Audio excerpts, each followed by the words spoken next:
बिस्मिल्लाहिर्रहमानिर्रहीम। अस्सलाम वालेकुम डियर स्टूडेंट, उम्मीद करता हूँ आप सब खैरियत से होंगे। फिज़िक्स में आज हमारा लेक्चर नंबर 13 होगा, ठीक है। जिस तरह के आपको इल्म था कि ईद से पहले हमने लेक्चर नंबर 12 किया था, तो फिर ईद के सिलसिले में वो जो लेक्चर थी वो स्टॉप हुई थी। आज दोबारा उसको हम कंटिन्यू करेंगे, ठीक है। तो आज का जो हमारा लेक्चर है वो लेक्चर नंबर 13 है, ठीक है। चैप्टर वही पहला वाला चैप्टर है और जो टॉपिक होगा आज हमारा वो होगा फिजिकल बैलेंस, ठीक है। फिजिकल बैलेंस, इसको आप बीम बैलेंस भी कह सकते हैं या इसी कहते हैं, ठीक है, बीम बैलेंस, ठीक है। फिजिकल बैलेंस, बीम बैलेंस, जिस तरह के आपको पता है कि हमने मेजरिंग इंस्ट्रूमेंट शुरू किए थे तो उसमें हमने मीटर रूल पढ़ा था, ठीक है। फिर उसके बाद वर्नियर कैलिपर, स्क्रू गेज, तो वो इंस्ट्रूमेंट अगर आप देखें तो वो सारे जो है लेंथ और डायमीटर और थिकनेस वगैरह उसी के लिए इस्तेमाल हो रहे थे, ठीक है। आज का जो हमारा इंस्ट्रूमेंट है जो यहाँ पर आपको नज़र भी आ रहा है, ठीक है, ये जो है हम मास के लिए यूज़ करते हैं। किसके लिए हम यूज़ करते हम इसको यूज़ करते हैं टू मेजर द मास, ठीक है। तो मास की मेजरमेंट के लिए जो हम इंस्ट्रूमेंट यूज करते हैं उसको हम कहते हैं फिजिकल बैलेंस, ठीक है। कुछ डिफिनीशन है इसका, वो आप नोट करें। A measuring instrument, a measuring instrument that is used to measure the mass of an object, ठीक है। लेकिन ये बात याद रखें कि यहाँ पर जो हम मास मालूम करेंगे वो तो या ग्राम्स में होगा, ठीक है, या होगा उस मिलीग्राम्स में। मतलब ये है कि यहाँ पर जो आप मास मालूम करोगे वो छोटे ऑब्जेक्ट के जो मतलब ग्राम्स तक हो, ठीक है, या मिलीग्राम। बड़े ऑब्जेक्ट के मास आप यहाँ पर इस पे मालूम नहीं कर सकते, ये बहुत सेंसिटिव भी होता है, ठीक है। इट वर्क्स, अब ये किस प्रिंसिपल पर काम करता है? It works on the principle of moment, on the principle of moment. अब ये आपके लिए कुछ नया लफ्ज़ बन गया कि ये क्या चीज़ है, ठीक है। तो प्रिंसिपल ऑफ मोमेंट के बारे में बता दूं कि प्रिंसिपल ऑफ मोमेंट किसे कहते हैं। इस तरह जब आप सीसा पर मतलब आप वहाँ पर अम्यूज़मेंट करते हैं, आप सीसा पर बैठते हैं तो आपको पता है वो दो डायरेक्शन में मोशन करती है, ठीक है। एक डायरेक्शन को हम कहते हैं क्लॉकवाइज, ठीक है, क्लॉकवाइज रोटेशन, ठीक है। और एक होता है उसी की खिलाफ, तो वो होता है एंटी क्लॉकवाइज रोटेशन, ठीक है। जब प्रिंसिपल ऑफ मोमेंट को समझने के लिए ये चीज़ें आपको समझनी पड़ेगी कि क्लॉकवाइज रोटेशन क्या होता है और एंटी क्लॉकवाइज रोटेशन, ठीक है। तो यहाँ से मैं अगर ये साफ करूँ क्लॉकवाइज रोटेशन समझने के लिए, ठीक है, आप देखें यहाँ पर इस तरह की रोटेशन जो इसी डायरेक्शन में होंगे, ठीक है, ये क्लॉकवाइज हुआ। और इसके खिलाफ अगर इस डायरेक्शन में रोटेशन होंगे तो वो एंटी क्लॉकवाइज होंगे, ठीक है। इस तरह की यहाँ पर हमने रखा है सीसा, ठीक है, ये है सीसा। तो कोई अगर यहाँ पर आप मास वगैरह रख दे तो आपको पता है वो किस जानिब जाएगा, इस जानिब। तो इसको हम कहते हैं क्लॉकवाइज रोटेशन, ठीक है। अब यहाँ पर अगर आप कोई मास रखो जो उससे भारी होगा तो वो अब इस डायरेक्शन में क्या करेगी, मोशन करेगी।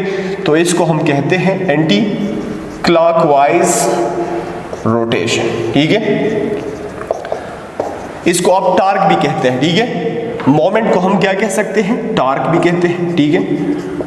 मोमेंट ऑफ ये torque mean turning effect of a force. जब आप यहाँ पर कोई चीज को रखो तो उसी की वजह से यहाँ पर कौन सा इफेक्ट पैदा हो जाता है, ये टर्न हो जाता है। ये क्या हो जाता है, टर्न। मतलब ये है कि ये जो पूरा यहाँ पर है ये टार्क पर या प्रिंसिपल ऑफ मोमेंट पर काम करती है, ठीक है। इस तरह यहाँ पर आपको दो पेन नजर आ रहे हैं, तो एक पेन में जब आप किसी चीज को रखोगे तो वो एक साइड में जाएगा, मतलब या तो क्लॉकवाइज रोटेशन में या तो एंटी क्लॉकवाइज रोटेशन में। बैलेंस कब होगा, ठीक है, जब ये आप फर्ज करें यहाँ पर दो आपके साथ इस तरह की पैन है, ठीक है, यहाँ पर बीम है, तो यहाँ पर अगर आपने मास आपके साथ नॉन है 2 kg और यहाँ पर आपने एक मास मालूम करना है जो अननोन है वो आपने रखा, तो कुछ देर ये इस तरह है कि ये वाला नीचे है, ठीक है, यहाँ पर आ गया, तो इसका मतलब ये है कि उस साइड की जो रोटेशन है क्लॉकवाइज वो ज़्यादा है, तो मतलब यहाँ पर हमने इसको बढ़ाना होगा, यहाँ पर हमने 1 kg और रखा, तो जिसकी वजह से ये अब क्या हुआ, बैलेंस हुआ, ठीक है। अब यहाँ पर जो मास था जो अननोन था हमें उसका पता चला कि वो क्या है 3 kg, ठीक है। तो जो हमारा बीम बैलेंस है, फिजिकल बैलेंस है, वो प्रिंसिपल ऑफ मोमेंट पर पूरा जो है काम करती है, ठीक है, बात समझ में आ रही है। प्रिंसिपल ऑफ मोमेंट मैंने आपको बता दिया। प्रिंसिपल ऑफ मोमेंट क्या होता है, a body is said to B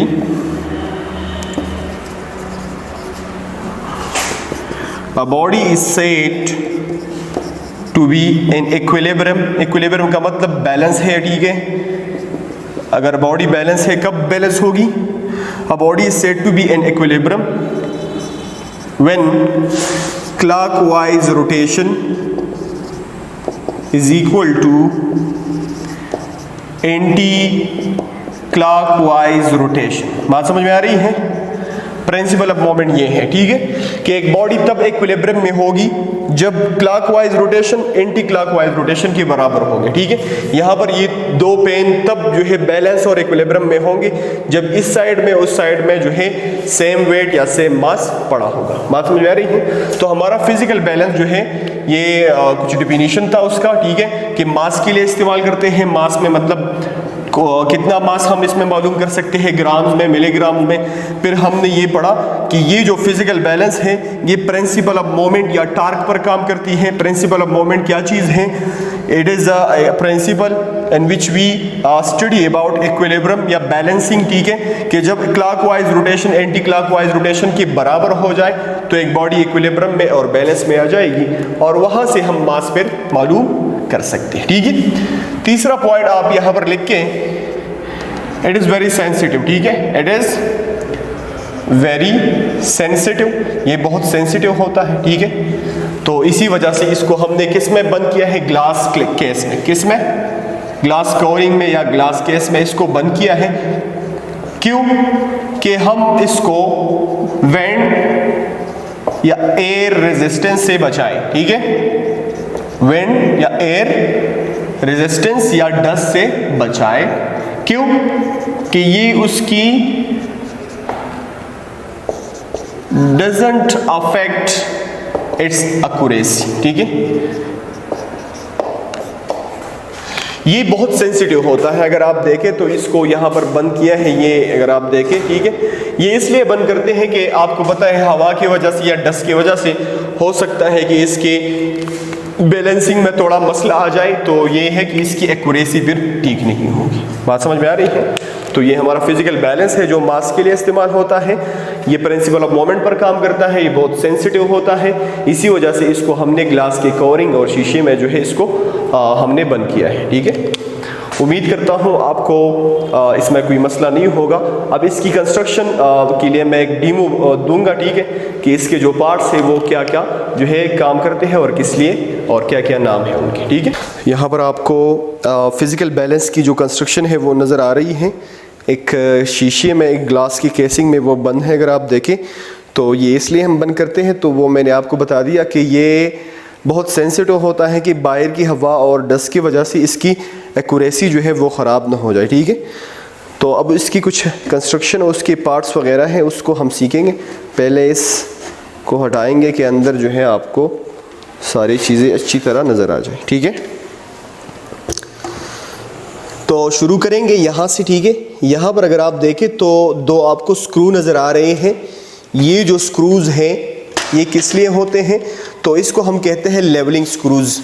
मतलब ये है कि आप फिज़िकल बैलेंस को किसी सरफेस पे रखोगे तो वो सरफेस या फ्लैट है या अनफ्लैट है, तो वहाँ पर ये है कि फिर मसला होगा आपके लिए यहाँ पर इसको बैलेंस करने के लिए। तो हम पहले से इस लेवलिंग स्क्रूज की मदद से अपनी इस पूरे कंस्ट्रक्शन और इंस्ट्रूमेंट को क्या करते हैं, लेवल करवाते हैं, ठीक है। कि जहाँ से ऊपर नीचे है, तो यहाँ से आप इन दोनों को घुमाओगे, ठीक है, क्लॉकवाइज या एंटी, तो ये है कि यहाँ पर इसके लिए लेवल का जो वो मतलब ये है कि आपको पता चल जाएगा कि ये लेवल में है कि नहीं है। बात समझ में आ रही है? तो these are known as levelling screws. फिर यहाँ पर आपको एक नोब नज़र आ रहा है, एक हैंडल नज़र आ रहा है, तो ये किस लिए होता है? तो इसी की मदद से ये जो बीम है, यहाँ पर ये जो आपको पिलर नज़र आ रहा है, इसके अंदर ये ट्यूब है जो इसी की मदद से ऊपर नीचे जाएगा। जिस तरह अगर आप देखें तो ऊपर जा रहा है कि नहीं, इसको जब आप क्लॉकवाइज घुमाओगे, एंटी क्लॉकवाइज घुमाओगे तो आप तो ये फिर नीचे आ जाएगा और रेस्ट की पोजीशन पर, ठीक है। तो ये एडजस्टिंग नॉब, इसको एडजस्टिंग नॉब कहते हैं। These are levelling screws.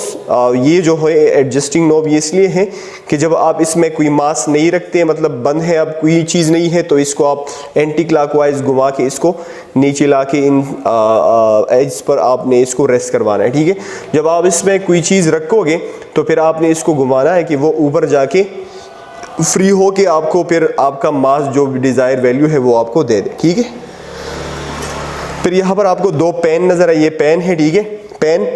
यहाँ पर एक स्केल आपको नज़र आ रहा है जी, ठीक है। यहाँ से हम रीडिंग लेंगे अपने, और इसी स्केल पर यहाँ पर एक ये पॉइंटर है, ठीक है। ये अगर आप देखें ये पूरा जो है ये पॉइंटर, ठीक है, ये पॉइंटर है। फिर ये जो पेन है ये सारे यहाँ पर अगर आप देखें, दीज आर स्टेरप्स। इसी स्टेरप्स की मदद से ये इसको हमने यहाँ पर लटकाया है, ठीक है। ये दो जो है इनको हम स्टेरप्स कहते हैं, स्टेरप्स, पेन्स, ठीक है। फिर यहाँ पर ये आपको बड़ा सा जो है क्या नज़र आ रहा है, बीम। बीम बैलेंस इसी की वजह से कहते हैं, ठीक है। ये जो बीम है अगर आप देखें, इसको मैं उठाऊं, ठीक है, इस तरह, ये बीम बैलेंस, ठीक है। तो यहाँ पर इसी को हम यहाँ पर इसका अगर आप देखें, यहाँ पर ये नाइफ एज है सेंट्रल, और इसको यहाँ पर हम रखते हैं, ठीक है, सेंटर पे, कि फिर हमें ये जो है अच्छी तरह रीडिंग दे दे, ठीक है। तो ये क्या क्या हुआ, ठीक है, लेवलिंग स्क्रूज हो गई, एडजस्टिंग नॉब हुआ, स्केल हुआ, ये सेंट्रल पिलर हुआ, ये पॉइंटर हुआ, ठीक है, ये पेन्स, ये स्टिरप्स, और ये क्या है, ये बीम है, ठीक है, सेंट्रल बीम है। और इसी सेंट्रल बीम, ये सेंट्रल बीम यहाँ पर इन नाइफ एज पर ये क्या होता है, रेस्ट पर आ जाता है, ठीक है, जब इसमें कोई मास वगैरह नहीं होता। बात समझ में आ रही है? यहाँ पर अगर आप देखें, यहाँ पर भी दो स्क्रूज हैं, ठीक है, ये और ये, ठीक है। इस स्टेरप्स की इस साइड पर दो स्क्रूज लगे हैं, नॉब लगे हैं, जो हम किस लिए इस्तेमाल करते हैं। परस करें आपका जो इंस्ट्रूमेंट है, ये वाला पेन नीचे है, वो वाला ऊपर है, तो हम इसको इन स्क्रूज की मदद से क्या करेंगे, फिर एडजस्ट करेंगे और बैलेंसिंग। तो इसको बैलेंसिंग स्क्रूज कहते हैं, ठीक है। ये बैलेंसिंग के लिए इस्तेमाल होते हैं। ये स्टेरप है जिसकी मदद से ये पूरा जो पेन ये लटका हुआ है, ये सेंट्रल बीम है, ठीक है, ये पॉइंटर है, ये स्केल है, और ये एडजस्टिंग नॉब है, और दीज आर लेवलिंग स्क्रूज, ठीक है। तो ये पूरा फिजिकल बैलेंस का कंस्ट्रक्शन हुआ, ठीक है।